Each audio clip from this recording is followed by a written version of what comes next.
คนที่เฮาหวังเป็นยังมาปันใจเป็นสองก่อนหน้านี้อายคือบอกน้องจะปาทั้งสองมือมันบ่ดีอายก็หัวน้องหักเท่าใด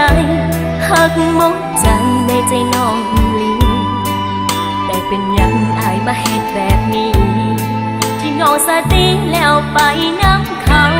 น้องเจ็บหลายอายหูบ่น้องย้อนมาคนล้อเลยต้องนั่งกอดเขาเป็นแบบนี้คนที่หักหลังเรากลายเป็นของเราตอนที่เขานอกใจบ่ยอมห้ามความจริงก็ต้องทนจงไปให้พ้นเด้อคนหลายใจ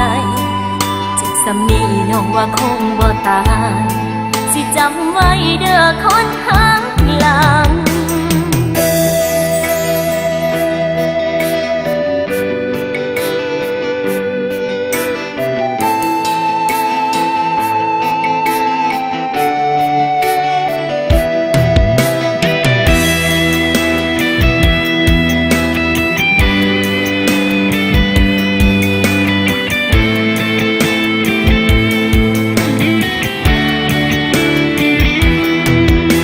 ก็หัวน้องหักเท่าใด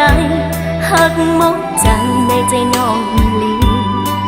แต่เป็นยังอายมาเฮ็ดแบบนี้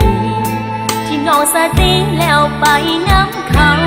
น้องเจ็บหลายอายหูบ่น้องย้อนมาคนล้อเลยต้องนั่งกอดเขา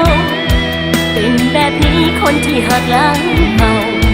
กลายเป็นของเราตอนที่เขานอกใจบ่ยอมห้ามความจริงก็ต้องทน